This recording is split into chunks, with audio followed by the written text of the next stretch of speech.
Need a base hit. You got JP's going to be flying from second. You got the bases loaded. Bauer's well fouled down the third base line. Biggest pitch of the year here for the Mariners. 3-2, bases loaded. Cishek, the pitch. Base hit, left field. Here comes JP. Bauer scores. JP scores. Vince Scully. What a night. What a night.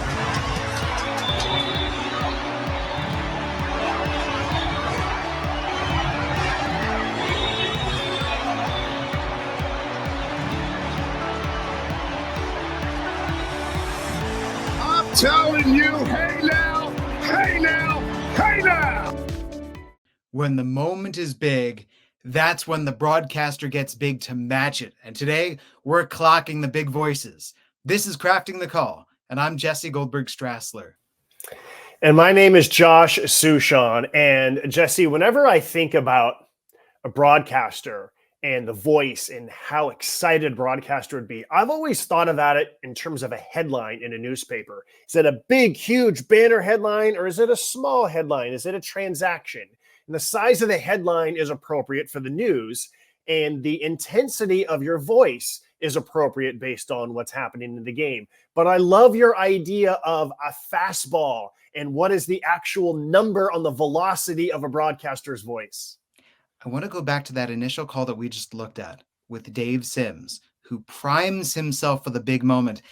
And you can see the moment where he mouths what is going to happen next. And that way he maintains the control. And that way, when his voice comes back in, there's command of that great voice. I love that call so much. I think that Dave Sims is just a fabulous broadcaster. I love his passion. I love that he gets up out of his chair and he's pumping his fists, because he's been with the Mariners for a long time and he knows what it means. You know, even at the beginning when he says biggest pitch of the year, you know, and he says that JP's going to be flying, and then here comes JP and you see him get all excited. And then it's like, okay, I'm going to lay out, let the crowd tell the story. I'm going to fix my microphone. I'm going to fix my glasses, let my heart kind of calm down, clear my throat a little bit, just let this play out. And then, hey now, hey now, hey now. The beauty of the hey now, like the beauty of the call, is it allows him to get his breath back. He is not ever in danger of losing his breath during that. It's just fastball, fastball, fastball. So at the peak of his call, when he's standing up and pumping his fist, what is the radar reading, Jesse, on his voice fastball? This is where you and I get to go back and forth. I think he's going at least 98, 99 miles an hour. What do you have? Yeah, exactly. I was thinking, because here's the other thing. I think that if you're over 100, then I think it's too much. Then I think you're overmodulated at that point. And I don't think he gets that point. So to me, like 99 to 100 would be like the peak volume at the peak moment when the headline justifies the fastball velocity. So I'm with you. I think he's 97, 98, 99, like right in that range that you should be for that moment. So with that as our starting standard, that's where we're leaping off. I'd like to go back on our very first call that we're going to examine. Let's go all the way back to 1961, if you don't mind. We just lost Bob Edwards, unfortunately. And I loved the Bob Edwards moments with Red Barber from NPR. So let's listen to Red with Roger Maris at the plate.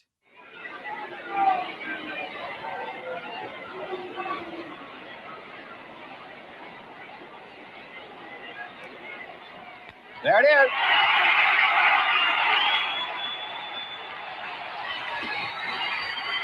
$61. $5,000, somebody.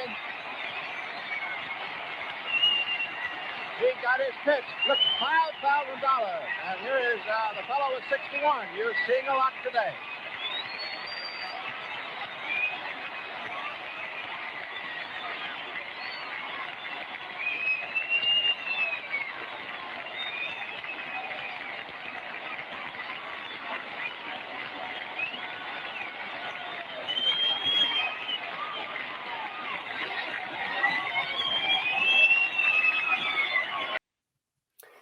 Okay, Jesse, I want to make sure that people understand the context of Roger Maris hitting 61 home runs in 1961. He broke the record of Babe Ruth, a record that nobody ever thought would be broken. There was a lot of controversy going into the final week because Babe Ruth had hit 60 home runs on 154 games. A lot of people were extremely protective of his legacy. And that was the first time that there was really words about an asterisk or just a separate notation in the record book that Roger Maris needed 162 games to hit 61 home runs and break the record. But nonetheless, that call by the famed Red Barber, he's talking more about the person getting $5,000 for the baseball than the idea that Roger Maris has surpassed the Bambino, the Colossus of cloth, the Swatan of swing. And it's, 76 miles an hour with that fastball? Yeah. Maybe it's a knuckleball? It doesn't match the gravity of the moment. When we talk about the moment is big, so what does the broadcaster do for it? That's not Red's fastball. Congratulations, Sal Durante, the fan who picked up the $5,000 for catching that. But no, as you say, this momentous occurrence that the anticipation had built to the point that the stress, think about the stress, took on Roger. And here we are, Red Barber saying, there it is. There was no guarantee that he was going to get there. He had struggled. You could tell in the previous games. Now is he swinging for the fences? Now is the pressure too much for him? But for Red, there it is. There's the $5,000 to whoever catches it. So I agree. This is mid-70s. Even the quantity of people who are at Yankee Stadium surprises me. The stadium was half filled. And even the reaction, there wasn't this enormous roar from people. It was more like polite applause. And I think that the number of people who were at the ballpark, their reaction, even Red Barber's reaction, just goes to show like how much people protected Babe Ruth's legacy. They did not want anyone to pass Babe Ruth. Nowadays, we have this feeling of like records are made to be broken. We want to be present for it. But back then, I think that it was just, yeah, all right. I guess he broke Babe Ruth's record, you know? And if anything, this is like I might even say this is like a 68 mile an hour, like palm ball. I mean, I was stunned the first time I heard this call. Like, really? That's really all that Red said in this enormous moment in baseball history? I can give you a different one. It's a BP fastball, right? This is the batting practice fastball right down the middle. But it's a batting practice fastball to me or to you, not to a professional baseball player. You mentioning the attendance at Yankee Stadium, combined with this being Red Barber on the call, it was not very long after this that Red pointed out all the empty seats on the telecast and was fired for this, and thus never called another Yankee game. I did not know that. Really? That's why he lost his position with the Yankees. Okay. Owners have always been sensitive. From this home run, let's skip a decade, shall we? Yes, absolutely, because this next clip is going to be one where the fan reaction drastically different. Mark Littell delivers high drive, hits it right center field. That's gone. It is gone. Chris Chambliss has won the American League pennant for the New York Yankees. A thrilling, dramatic game with overtones of that great sixth game in the World Series a year ago, and then the seventh game too. What a way for the American League season to end. A spunky young Kansas City team. Look at them mob Chris Chambliss. What a season he has had. What a series he has had. Did Chris Chambliss ever touch home plate is my first question, Jesse. I mean, home plate didn't exist anymore once he got there. So as long as he was in the general vicinity, they said, that's good enough. Riot. My second thought is Howard Cosell is never going to let a moment pass in which he is not going to insert himself. So for people who don't know, Keith Jackson, mostly known for college football, great voice for ABC, did a lot of different sports, including baseball. That was Keith Jackson, who we first heard, and he's not quite sure if the ball is gone or not. And so he's waiting and he's pausing. And then as soon as Howard Cosell, not a former player, not a former coach, but just a bombastic personality, once he realizes it's over, Howard says, time for me to just start talking here. And there he goes. it's the loss of what could have been a better moment. I'm growing up watching football, and there's Pat Summerall on the call with John Madden. So I, as a kid, associated football play-by-play with minimalist calling and the Summerall school. Keith Jackson was not in the Summerall school. Keith Jackson rose to meet the moment. Keith threw in the mid to upper 90s with his fastball. It was marvelous.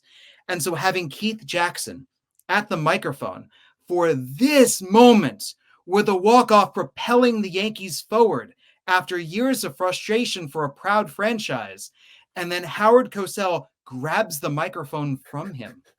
And, okay, tell me if I'm barking up the wrong tree. What Stephen A. Smith is trying to turn himself into in today's sports landscape, that's what Howard Cosell, I would argue, fashioned himself at the forefront of it all, cultivating a relationship with Muhammad Ali. So that way, when Ali was front and center, Howard Cosell was front and center. Monday Night Football, whatever it was, just so long as you were looking at Cosell. And so here's Chambliss with a home run. And now look once more at me, Howard Cosell, as I am going to deliver the definitive call of this moment. I thought it worked for Howard Cosell in boxing, and it mostly worked in football from time to time. But this is an example where it does not work whatsoever. And I would love to have known what Chris Jackson really thought of that moment, or even what the ABC brass thought of that moment. But when it comes to the fastball velocity of this call, when you think about Keith Jackson, he's not sure it's gone yet. So he's waiting. He's being smart to make sure that he doesn't say it's gone prematurely. So he's probably somewhere in the upper 70s, early 80s. And then Cosell just takes over, and Cosell's not losing his mind, but he's being in his very Howard Cosell voice. Staccato monotone. Da, da, da, da, da, da, da. Yes, exactly. And he's always going, look, Howard Cosell was a very intelligent man, and he constantly wanted to let you know how intelligent he was by just the different phrases that he would use for moments like this. And I feel like, well, first of all, this would never happen now because there's security all over the place. Fans don't storm on the field. But this was fairly common in the 70s and even into the early 80s, of fans just storming onto the field and going ballistic. And so it even takes a while before Cosell even acknowledges the fact that Chris Chambliss is getting tackled, that he is running for his life, that he just hit the most important home run of his life to send the Yankees into the World Series. And he's just trying to escape the madhouse of his own fans to get to the safety of the clubhouse. When we as broadcasters call a play, you and I have talked about this, watching the monitor and what is the picture showing and what do folks see? And Howard Cosell is paying that no mind. He's declaring his own headline. He is trying to paint his own picture. I put his fastball at 94, but it would shock him because I believe that he is thinking that he is throwing 98. I'd actually say it's a little bit less just because he's oblivious of the moment. He's not throwing a fastball as much as he's just trying to, again, I think he's just going for this elaborate play of words, that he's going for this Cosell voice moment, but also trying to just give us like this 30,000 foot view of what just happened. And I think he's in the upper 80s with this because he's, maybe saving something for the World Series. But again, this is supposed to be the analyst who just cuts in. It's like how about this, Jesse? You're in the second lane out of 4 on the highway, and you're going like 9 miles an hour over the speeding limit. And then all of a sudden someone is bearing right up on you and cuts right in front of you and then cuts over and then slows down. That's kind of what Howard Cosell does here. I do not think that he leaves anything in reserve. You know what I mean? I don't think that Cosell ever thought, I'm not going to give my all here. I do think that he just steps right to the forefront and he proclaims things as well as he possibly can. Give him that microphone, Keith. I got this. All right, let's move on to another one. We're going to skip ahead to the 1980s. And this is a very famous call, not because it meant anything in the grand scheme of things, but it's a very famous call because it happened on the 4th of July. Well, the game started on the 4th of July. It ended on the 5th of July. The Atlanta Braves are at home and they're playing the New York Mets. And this is a game in which there was lots of rain delays and the game went extra innings and everybody just wanted to go home. And there was this big thought of, I'm actually going to still shoot off the fireworks, even if this game ends at 1 o'clock in the morning or 2 o'clock in the morning or 3 o'clock in the morning. So again, this is 1985. The Mets are a year away from winning the World Series, but it's a very good team. Everybody just wants to go home. The Mets have the lead. The Braves are down to their final out, and all they can do is just put this pitcher, this dude named Rick Camp, up to the plate, and let's see what happens. Well, this is why I always save a player. This is absolutely the reason. I thought the Braves did the right thing. They let Runge take a shot at winning it, and he hit the ball well, but now 2 outs and no one on. The Mets are waving their outfielders in. The whole Met team waving their outfielders in. Here's Rick Camp with a game on the line. 2 outs and no one on base. And at least he took a good cut and fouled it off. Ernie, if he hits a home run to tie this game, this game will be certified as absolutely the nuttiest in the history of baseball. Well, they could go to another pitcher, but in 18 innings, they've used just about everybody. No, the only 3 guys left are Bedrosian, Perez, and Zane Smith. There's a strike 0-2. So they've researched that, and they figure that Camp is the best hitter of the 3 left. It'll be an 0-2 pitch. And he is at the deep left. Heat goes back. It is gone. Holy cow. Oh, my goodness. I don't believe it. I don't believe it. Rick Camp. Rick Camp. I don't believe it. Remember what I just said. If he hits a home run, that certifies this game as the wackiest, wildest, most improbable game in history. On an 0-2 pitch, Rick Camp hit it over the left center field wall. I don't believe it. If you only knew on the Braves, we kid Rick Camp about his hitting more than anything. Ernie. Nobody can believe it. Camp makes it 11-11, his first Major League homer. I mean, that is the most improbable act. Let's see it again, Ernie. We got to look at this another 50 times. That goes Heat. It's out of here. And it hit the football bleachers. I mean, if you told me that John Sterling's going to run for president and win, that wouldn't be any more improbable. And I got to tell you, that's improbable. Unbelievable. Okay, so John Sterling is initially on the call of that, and wow. By the way, the Braves ended up winning that game. They ended up shooting off the fireworks at 3 o'clock in the morning. Your thoughts on the fastball velocity, Jesse? I think that John Sterling has had one of the most beautiful, strong voices naturally among any broadcaster that has ever called a baseball game. That he is an opera fan. He understands exactly how to use his voice. He sits in the 90s, I would argue, and this is prime John Sterling. And then when this moment occurs, I do not blame him for losing command of his fastball. I still think that it's such a stunning moment, and I think you have to keep in mind the Braves are terrible back then, right? This is not the Braves of nowadays.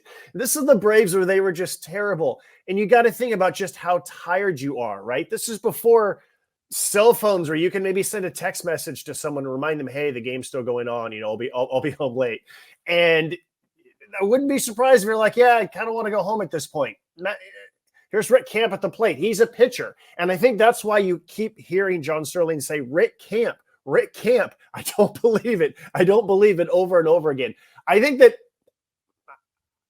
it's just a good, appropriate call in the mid 90s, somewhere 93 to 96. I think that's where it should be. There's an inside joke that they hint at, and then he suddenly shares at the end, which is Rick Camp, of all people, is maligned for his hitting.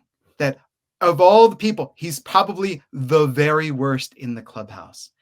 Sterling searching for any kind of word to describe the moment reminds me of the Stanford Band, where the broadcaster's just trying to figure out how in the world you can describe it. It's the fumble-rooski. It's any moment where the broadcaster is put at an utter loss and you're searching. All the while, your human excitement comes through. And when I think that there have been criticisms of Sterling over the years, especially in recent years, it has been when the voice is taken over and the brain has not been there along with the voice, when he just goes into automatic. In this case, forget the voice and suddenly all you can feel is what he's thinking, and he becomes more human being than ever.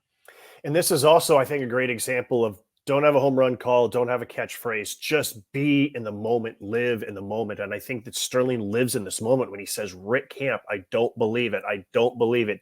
This game that is in the early mornings, it is now tied at 11-11. The reaction of Danny Heap in left field, he's like, no, this game will not end. And that's the tone that I think it's a fabulous call by John Sterling. 5-5 in a delirious 10th inning. Can you believe this ball game at Shea? Oh, brother. 3-2 to Mookie Wilson. Little roller up along first. Behind the bag. It gets through Buckner. Here comes Knight, and the Mets win it. If one picture is worth 1,000 words, you have seen about 1,000,000 words. But more than that, you have seen an absolutely bizarre finish to Game 6 of the 1986 World Series. The Mets are not only alive, they are well.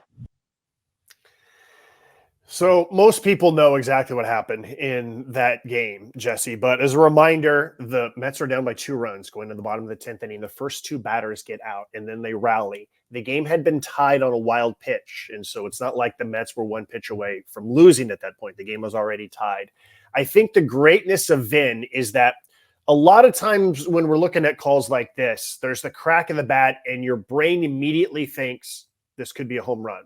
This could be a game winner. But in this case, it's a little roller up the line. And so your brain immediately thinks this is an out. It's the end of the inning. We're going on to another extra inning. But then the ball gets through Buckner's legs. And that's when you just hear Vin say, behind the bag.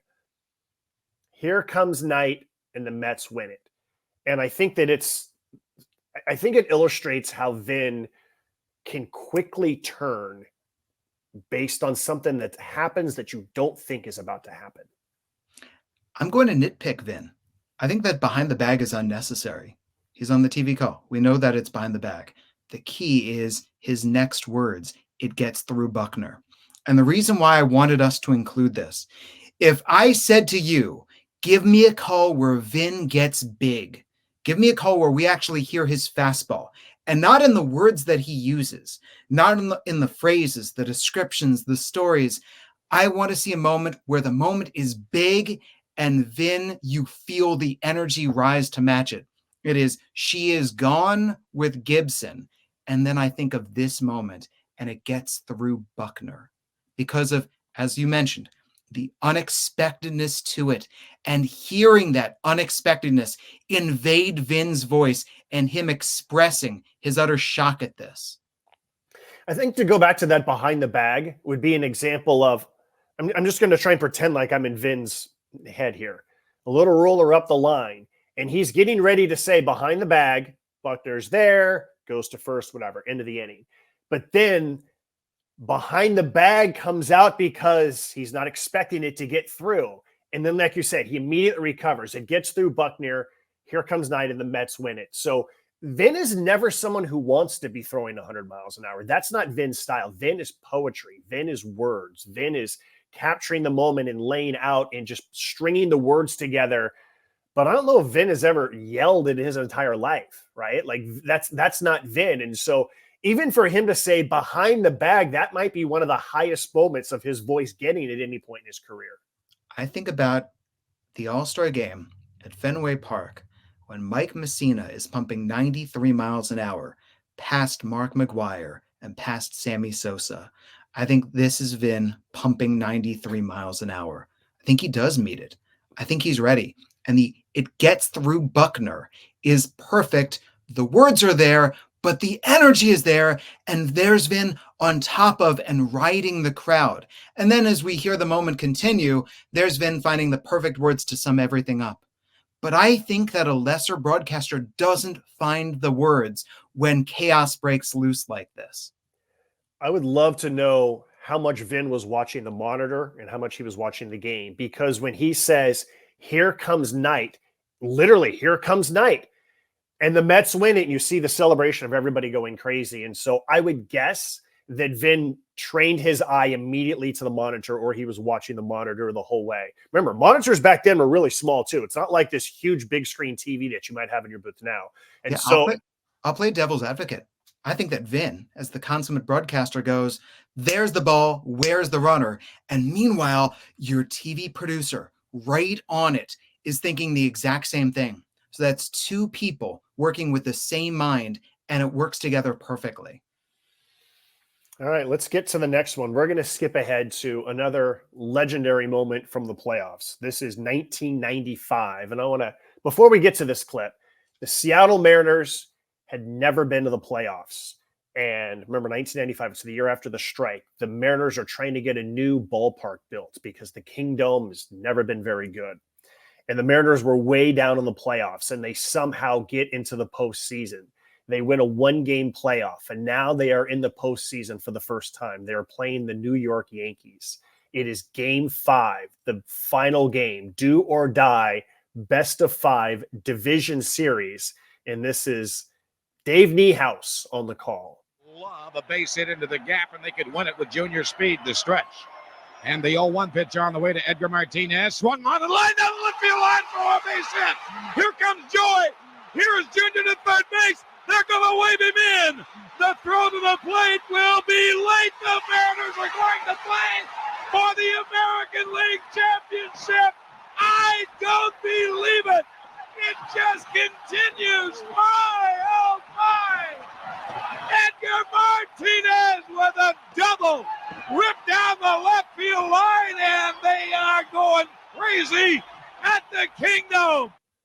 What's the radar reading, Jesse? How about David 97? What do you have? I have him at 100. I mean, he's running out of volume, right? He's running out of oxygen. I put him at 100, maybe 101. I mean, Niehaus is losing his mind. And look, I love Dave Niehaus. And one thing about Dave is that he was going to wear his emotions on his sleeve. We heard it with a inside the park home run call that we did in our first episode with Dave, where he's going to go all out. He is not going to leave anything whatsoever. Yeah, I think he's 100. I think he's 101. He is he's losing his mind in a very good way because the Mariners have won. They beat the Yankees. They're going on to the championship series, and it's the stars, the future Hall of Famers that were in the middle of all of that. Edgar Martinez hit it, and Ken Griffey Jr. scored from first. It's so good to have Dave follow Vin. Vin, we've got the national call. Dave, we've got the Seattle call. We've got Vin coming from the philosophy of never entirely losing control. Dave coming from the philosophy of reflecting the moment, feel what's actually happening, and you and the fans are as one. And both schools work. So there's this connotation that broadcasters, the screaming school doesn't work. When you say a screamer, etc., this is this negative connotation. And it's no. That's the wrong word to use for it. There's a certain broadcasting school of thought, a play-by-play school of thought, where you hit that moment and you match it. And Dave Niehaus is one of, I would argue, a rare group that can hit it, match it, go big, and not lose it. Absolutely agree with you. Yeah, and that's why I think it's 100, maybe 101 at one point. When he says, when he's struggling to get a couple of the words out, he's got a fabulous voice.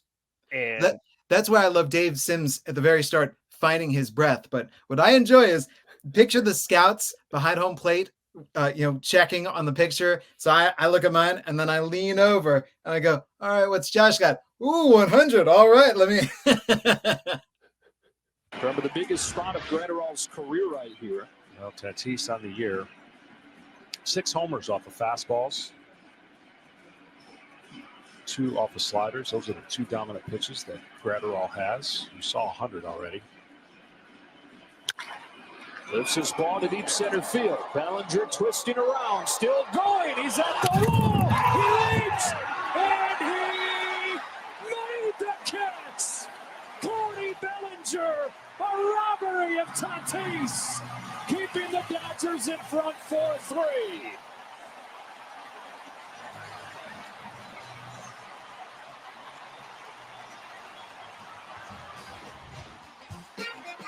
He can do it all, folks. This is going to be one of those highlights you see for a long time if the Dodgers have a special postseason this year. I thought John Smoltz might say this is one of those highlights you're going to see on Crafting the Call for years and years down the road when people examine the ideal way to describe some of the hugest moments in baseball history. He left out Crafting the Call. The early trademark call for Joe Davis, I think, is Bryce Harper's home run. I think Joe can put that, frame it, hang it on his wall for everyone to see. But I really appreciate this call for Joe. He waits on it. Do you remember how you said Keith Jackson is waiting, making sure? I do not penalize Joe a second for waiting, ensuring Bellinger's got this home run, because you and I both have seen those plays where the outfielder goes back and doesn't let you know for a little bit, and you're waiting. And then the second he gets confirmation, first he is elevating at the wall, and you can feel his voice ticking up in velo. And then when he hits robbery, I think Joe Davis throws 99 with command as well as any other broadcaster. A couple things.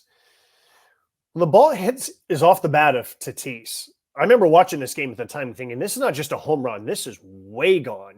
And Joe Davis at the start, he's in the 80s when the play starts. He does a great job of saying that Bellinger is twisting around his body. I think that's a really good element. And then Joe Davis, he might be like this, and then he hits it at the right point. I think he does a really good job of moving his voice in the proper tone. Not too high yet, maybe a tiny bit too low at the beginning, maybe. But as it turned out, it was the perfect amount of volume considering what happened on the call. I think that when we look at the national broadcasters for baseball, and you think about, I think a lot of times we end up taking our cues from them, right? So Vin Scully had a certain style. Al Michaels had a certain style. Bob Costas had a certain style into Joe Buck. And now I think that Joe Davis is one where in the more modern era, it's really get into it. Kevin Burkhart's the same thing, like really, really get into it. For those biggest moments, don't be 93, 94, 95. Get 97, get 98, get 99. And I think that Joe Davis has done that with the Bryce Harper call that you mentioned, also with this one, where I think that it's more about really elevating your enthusiasm. What do you think, Jesse? I agree. I would like to apologize for anyone waiting for other broadcasters. We're going to end here. So no John Miller today, no Jason Benetti, and onward. There's going to be a lot more crafting the calls to come. I do have a challenge of a question for you, though. Okay. If I would ask you, which broadcaster in any sport do you think works at the highest velocity at the top of their game?